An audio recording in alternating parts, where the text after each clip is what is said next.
Most agencies, I think they're different because they're creative. Because they're creative, they say our people are the best, their creative's the best. Well, by differentiating yourselves by saying our people are the best, I would equate that like a restaurant saying our food is fresh and you won't get sick. That's the kind of something you expect, right? You're tuned into Right Media Group Chronicles, the place where stories, strategies, and sparks of inspiration come to life. Let's get into it. Welcome to today's episode. For those of you just joining the podcast, we are Right Media Group and specialize in helping marketing agencies scale their revenue. So if you want to learn how to take your agency business to the next level, make sure to stick around. And if you're interested in a free growth consultation, just drop us the word growth in the DMs. We have a very exciting guest today.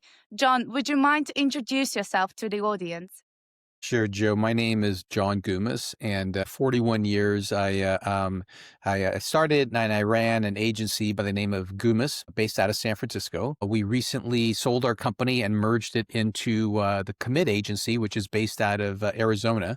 So now we're currently operating under the Commit agency brand. We are based in San Francisco still, and Commit is based out of Arizona in the U.S. And both companies are now thriving and growing and doing very well as one big team.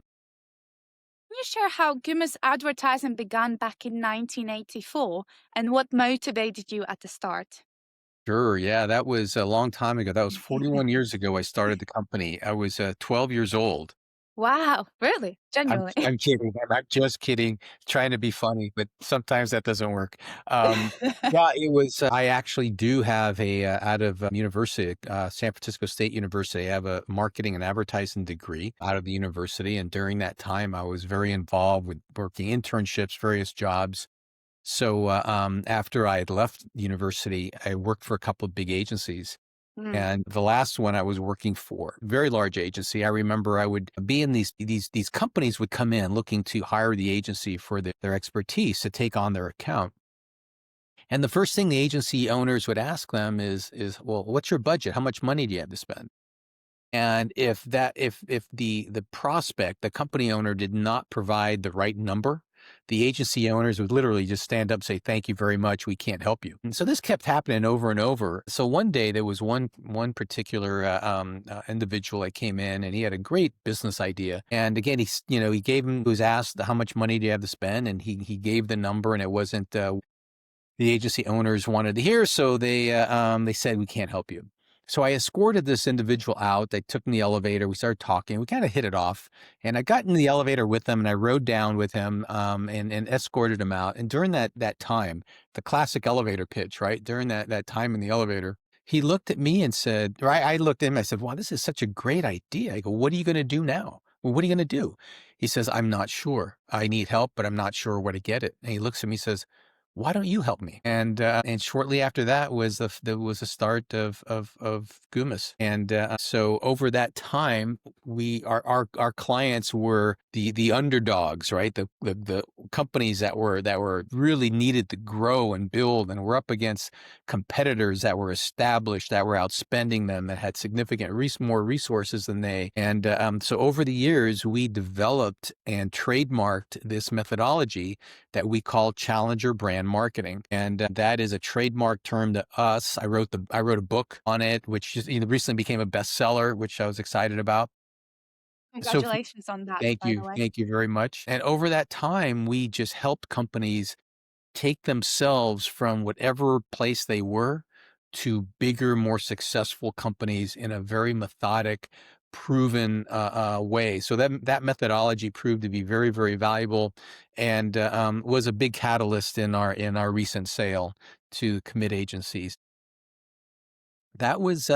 And over those 41 years, we've had, many, many, I mean, hundreds of successful clients, and so it's been a wonderful ride and continues to be a wonderful ride. Yeah, you've seen marketing change for over 4 decades.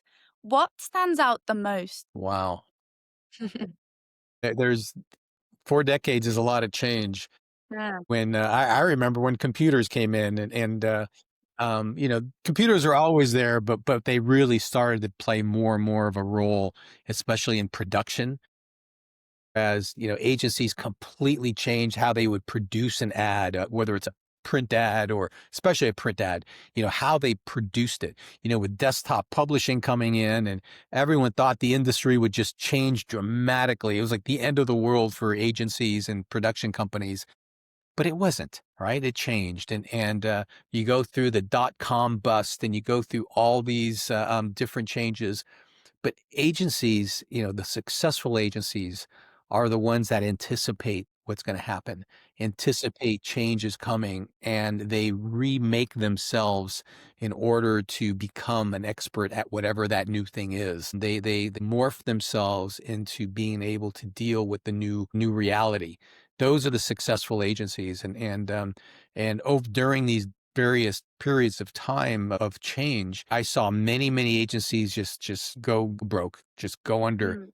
Mhm. because the leadership didn't understand that. The leadership was always trying to force what they used to do to their clients, where clients, want the latest, greatest. So you always have to be on top of what's happening.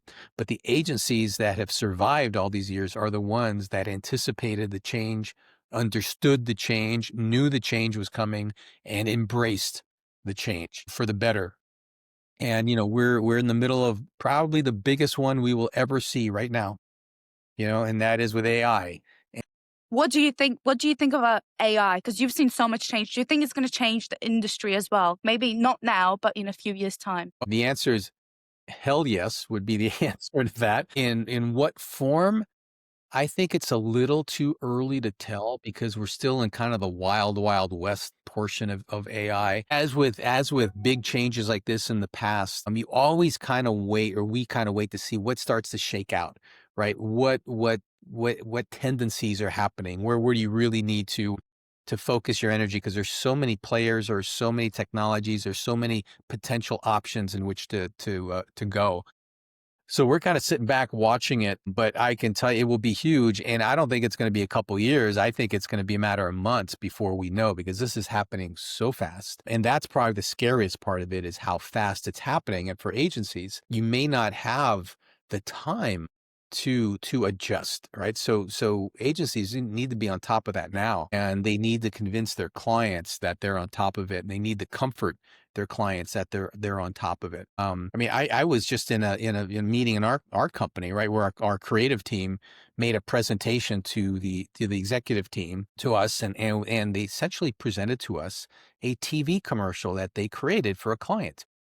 And this TV commercial required absolutely no production crew, no one behind a camera, no sound folks, no makeup, no hair, no actors, no voiceover, nothing. 100% created AI.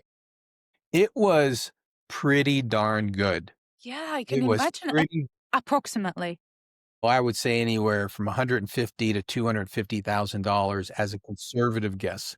So think about that for a moment, right? Clients now are going to start expecting that more and more and more, and where you can, create these things. And I just gave you a video example. There's print and, out of home, and digital, and all these other examples. But, for the sake of our conversation, we'll focus on the TV commercial production part of that now. Clients are going to be able to do so much more with so much less. And so you're going to see this shift, right? So all those agencies that specialized in video production and whatever associated with those types of productions are going to see a significant change in their businesses. How do they restructure their companies to like reinvent themselves? That's kind of where I see it going. And it's hard not to see it go in that direction, because at the end of the day, if you can create something for less, that's what clients want. May not be what agencies want. All right. And the agency's been doing it like this for a long time. And change is usually the most scary part of any business. Having to go through change, but having to go through change as significant as this is, and as significant as it will be, is scary for many agency owners, C-level folks, or anyone who has anything to do with the direction and the strategy development around an agency. So yeah, it's coming and it's coming fast. And we as agency owners just need to be on top of it. It's both making agency owners, I would say, nervous and excited at the same time. It's a hard to explain feeling. And in your opinion, is there anything else that commit agency is doing to a custom AI? Because I've spoken to other marketing agencies, and there's some creating their own platforms, their own softwares with AI. Is there anything commit agency possibly might be looking at into the near future? Well, I said earlier, it's the change is happening now, and that change hasn't quite settled in what the direction is going to be.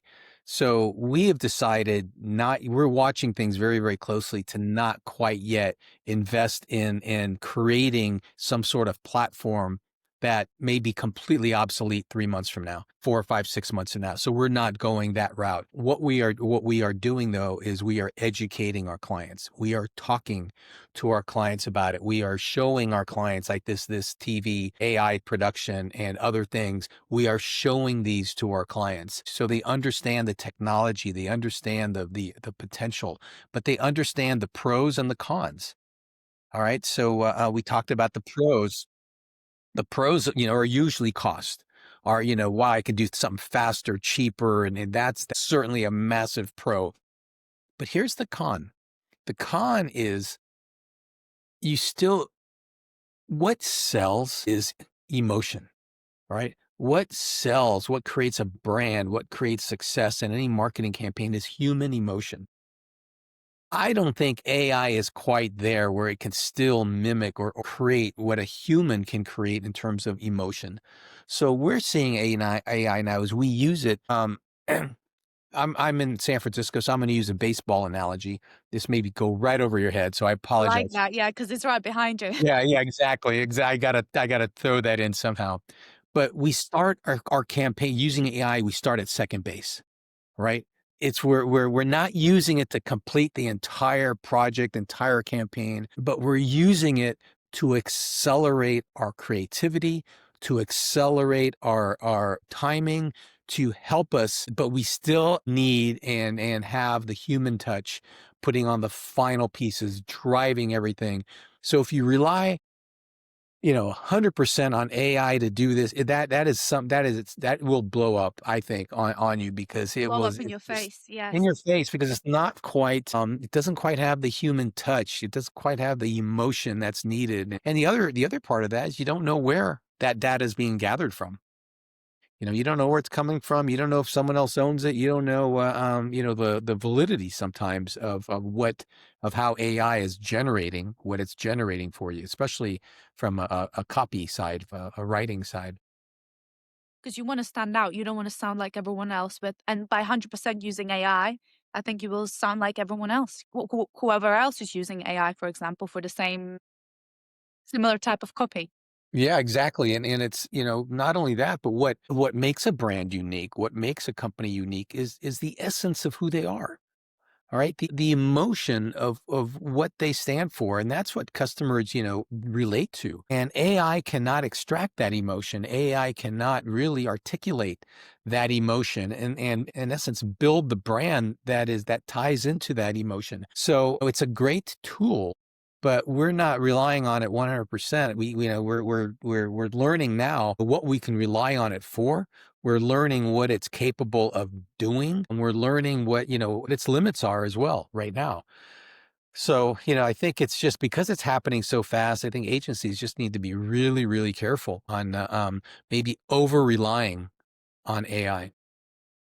Would say still use some of your own creativity rather than fully relying on AI. You can still jumpstart some ideas, but not like 100% like you say. Completely agree with that. It's a great assist, right? It's a great but I would insist that everything is finalized by a human. Everything, a human is part of everything. But it's a great tool. It's a great tool. So for those who may not know, what is challenger brand marketing in simple terms? Challenger brand marketing is a methodology designed to help companies of any size. Our clients are typically mid-sized companies in many, many different industries. So our clients are up against much bigger companies who are better resourced. And most people think better resource, bigger advertising budget, right? That's the most obvious. But better resource, let's say it can be more retail locations. It could be a retail store. It's up against someone who has, 1,000 retail stores versus your 100. Or it's a bank or a credit union that has, 50 locations versus Bank of America, which has, 10,000 locations. It could be an organization that has 5 salespeople, but their competitors have 100 salespeople. And that list goes on and on and on. So you're being out-resourced in many ways. So what you cannot do is go head to head, right? You cannot go head to head because the only one that wins that battle is the one with the most resources, typically the most money to spend. That's the one who wins. So how do you compete against these other companies so you can grow when you don't have the resources they have? That's the whole methodology around challenger brand marketing that we've built and perfected over 40 years is designed to do exactly that. It's designed to eliminate guessing and assumption. It's designed to really identify your strengths compared to the weaknesses of your most direct competitors. And how do you take advantage of those? And how do you systematically grow a company when you don't have as many resources at this time? Our goal is to take our clients so they can become a guerrilla client, right? But if they're going to go head to head using traditional type of marketing strategies, typically they'll never make it because they'll run out of resources before they ever achieve the success they need. Yeah, they'll never be able to compete with the budgets, not a small scale company to a large scale. Completely agree there. I have to say, I mean, what you're saying, John, is absolutely invaluable. Honestly, it's incredible. I have actually downloaded a Kindle edition of the Challenger Marketing, and I'm looking forward to reading and finding out the real strategies behind that. Great. And for anyone in the audience who is interested, I will link below where they can obviously purchase the book. Wonderful. So why would you say it's such a powerful approach for smaller brands? Well, first of all, I wouldn't call them smaller brands. Pepsi Cola is a challenger brand to Coca-Cola. Okay. Davis Car Rental is a challenger brand to Hertz Car Rental. It's any position, and it's best used for mid-sized companies that are trying to become larger companies. And essentially, it's a company has to ask themselves, right? What I'm doing now, is it working? Being honest, absolutely honest with yourself. Is our marketing working? Is our brand, the position of our brand unique? Are we generating the growth that we need in order to build our company? Are we achieving all of our KPIs? You got to ask yourself that and without excuse. Without excuse. It's not, oh, not really, but but is it or is it not? And if it is, well, more power to you and you continue doing what you're doing. If it's not, then you need to seriously look at what you're doing and seriously consider a different approach. Because at some point you want to avoid the definition of insanity, right? The definition of insanity is doing the same thing over and over and expecting a different result. So that's where a lot of companies kind of fall into the trap, and they think, well, it's not working because of some other exterior, issue, or it's not working because I even had somebody say it's not working because I can't track it, so I don't know if it's working. Which I want to just like grab this person and shake them by the collar, because the first thing you should be able to do is track every penny Yes, I was of just going to say everything you're that. spending. It was, so but it's a different way of looking at things, not a drastically different way, but a very strategic way of looking at things differently. But I'd say more importantly, a challenger brand, the first thing they have to realize that they are a challenger brand. Okay. You are a challenger brand, right? Are you up against these bigger folks? Are you in a very complicated market? Or is there a lot of noise in the market? Are there other competitors that are outspending you, out resourcing you, more salespeople, more retail locations, et cetera, et cetera, et cetera? Are they? And if the answer is yes, then most likely you are a challenger brand. Challenger brands have to just completely rethink their companies. And challenger brands, we have a very strict, structured process that includes 5 steps that they go through in order to grow their business. Because ultimately, like, most agencies, right? Our job is not a branding and marketing agency. Our job is to help our clients grow their business. That's our job. And so that, challenger brand marketing is a very, very key and critical component in helping them look at their business differently, look at their market differently, look at their competitors differently, and how they fit in there so they can actually own whatever it is, that niche that is unique to them and is maybe a weak point to their competitors and the biggest opportunity in the marketplace.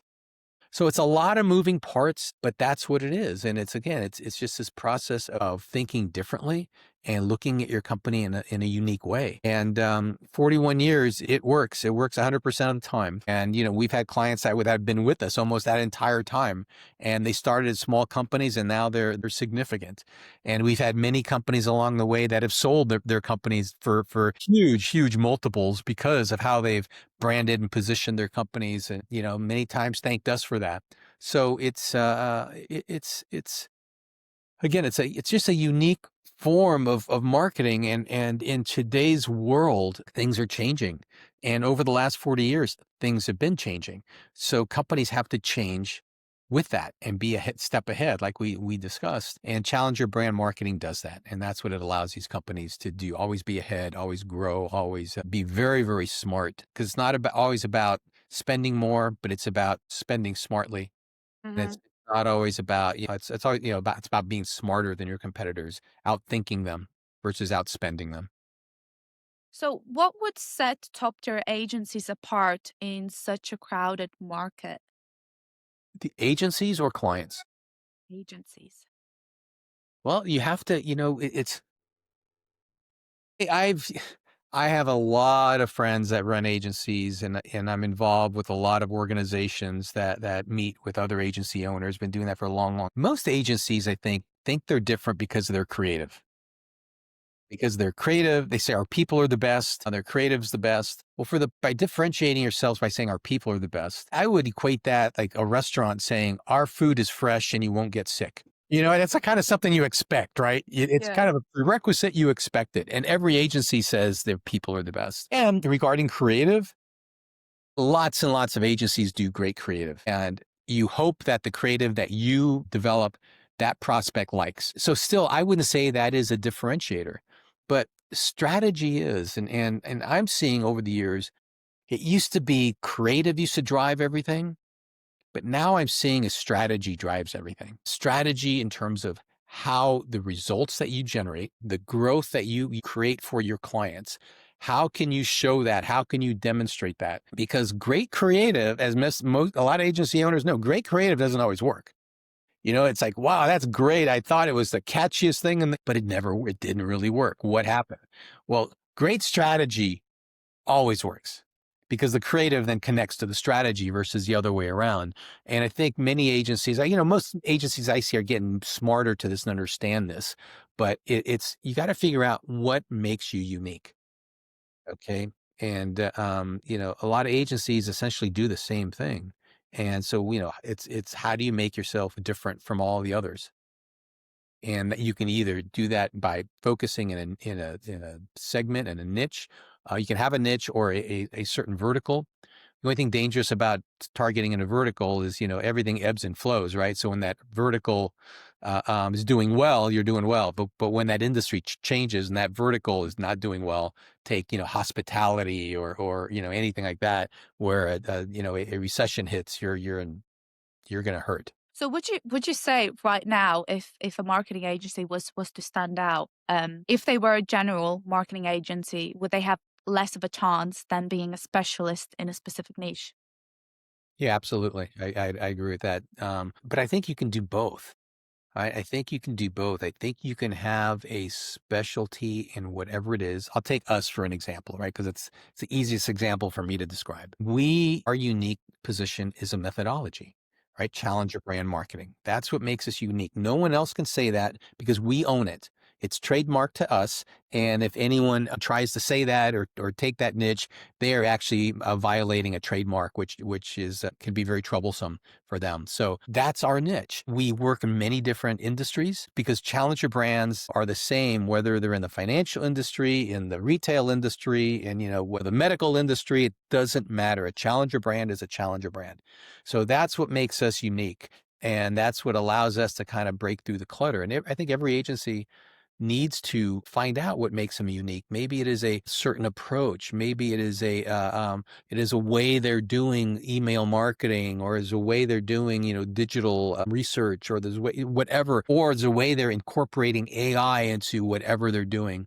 They need to find something that will be memorable in conversations to a potential client, right? So think of it from the prospective client's point of view. They're talking to 5 agencies and they're all saying, "Hey, our creative's the best. Our people are the best." Well, they all kind of, I don't know if yeah, it's just everything sounds the same and no one's standing out. After 41 years, how do you keep clients coming back long term? Or do they never leave in the first place because they're so happy? We're only successful if our clients are successful. So we take their businesses very, very seriously.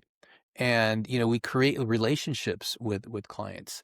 And granted, there are, over the years, there's just something, at the end of the day, it's people doing business with people, and sometimes people just don't get along, or maybe we don't agree with a client's approach, or moral codes, or something that we just don't want to be a part of that. So sometimes we will respectfully drop out, or a client just doesn't like our approach and just wants something different. That happens. But I would say in the high 90% of the time over the 40 years, we either still have those clients, or those clients have sold, or they've merged, or to something where it was kind of a natural exit for the client. But yeah, it's we've been very, very lucky, very, very fortunate. But it just got to be, you just got to care. You got to care about your client's success. I mean, truly care. Not say you care, but truly care. And it's not always about making money, although, partners may slap me, but it's, if you have that approach, you will make money, because if you care about the client first and really try to help the client first, that goes a long way. And that, Everything else comes afterwards. exactly, that pays for itself, it many folds over moving forward. What would you say is working really well for the agency right now? And has anything been frustrating? I say what's working best for us is the way we go about gathering the data, what we call the challenger brand discovery, how we go about gathering data. So when we are building strategies, we are building creative, it's it's less about our clients, what they personally feel like. Oh, I don't like blue. We've all heard that, or make the logo bigger, or I don't, whatever. That's when emotion gets involved. What we try to do is base everything on data and fact. So when we start building out campaigns, it's, the client can see, yeah, that's based on data, not on what I think. So having that structure in place allows us to build campaigns that we know are going to work, and then we can execute, and they do a good job. I don't know if it's what doesn't work, but what concerns me the most is how AI is going to change a lot of this, and how, I mean, I see so many companies out there making claims, AI claims, that are probably, or not probably, that definitely are not accurate or over exaggerations. So clients come to us and say, "Hey, I heard of this that we can do, yeah, that allows us to do this and that." Well, let us know. Let us look into it. When we look into it and realize it's nowhere near the claim that it makes, but clients are, wondering, well, I can save, 80% on my production cost doing this. So those are the current frustrations that our team is starting to see, because you have to spend time, right, to look at those and analyze them and go back to the client and say, well, what, their claims are not accurate. It's not truly, saving you 80%, because here, this, that, and the other thing will not come through. But yeah, I would say that's probably the frustration right now. And it's a small one. It's not a large one. Yeah. So where would you see Commit Agency in the next 6 to 12 months? I know you're already still celebrating the partnership, which happened 5 months ago, but what are the future plans? Well, you know what? The two eight. Well, first of all, the CEO, founder of Commit Agency, Dave Rawls, and I have been friends for 20 plus years, and he is just one of the best, honest, nicest people I know. And over the years, I've had numerous offers to sell the agency, and I never thought I would. So Dave Rawls and Commit Agency is probably the only agency I would have ever considered doing this with. So that, what we bring to the table and what they bring to the table, it's just the perfect mesh.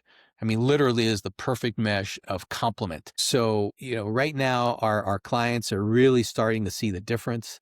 New clients are coming to us because of that. But I think where we see ourselves is growth is not going to be an issue for us, but controlling the growth to make sure that we don't overgrow or too quickly is going to be, I think, uh, our biggest management challenge is not the word, but probably what we have to decide how we want to do it. Because you can definitely grow too fast. You can definitely bring on the wrong types of clients. You can definitely not do it correctly. But I think we're doing it correctly, and I think our growth is very structured because what we have to do is make sure that we service every single client and have the capability to deliver for our clients because failure is not an option. It's not for us and not our clients. So we need to make sure that, we grow at a very structured pace. It's like you've had an incredible journey so far, John. Yeah, you know what? I look back and I'm very proud. I'm very humble, and I can't believe it's been 41 years. I Time look flies, right, when you're having fun. Well, it's probably too much information, but somebody showed me a photo recently, and it was me, a young me with hair and pounds lighter. I go, wow, who's that guy? Would you mind to explain the collection behind you? I am very curious about it. Sure. I've been, our business has been very involved with sports teams and various sports entities throughout the United States. I personally have been on the board of the San Francisco Giants, the baseball team, their foundation. And over the years, I've just had access to many incredible individuals who were former baseball players and so I'd have a baseball signed, or if I did something for someone that as a thank you to me, they would give me a signed baseball from somebody. So it's been a collection over the years, and every single one of those baseballs that they're signed has a meaning. It was something special in my life. Yeah, there's quite a big collection as well, I have to Well, say. this is part of it. In my man cave, there's about 10 more of these. So, So, hypothetically, if you had a magic wand to fix one thing in the business right now that's holding you back or slowing you down, what would that one thing be? wow, It makes you think, doesn't it? that's a big question, and I'm not sure if my little brain can see smoke coming out of my ears. You know what? It is. I think it's the AI future of what because of the wild west nature of it, right? It's there seems to be no rules in place. There seem to be no real direction yet, and it's happening so fast, faster than anything else, any other change I remember in my career. And that speed of which it's happening is scary. That to me is the scariest part, is the speed, because the faster things move, the more apt you are to make a mistake, or more apt you are to adapt the wrong technology, or hook your wagon to the wrong company, if you will. And so we're being very careful to make sure that we make the best decision based on what we know.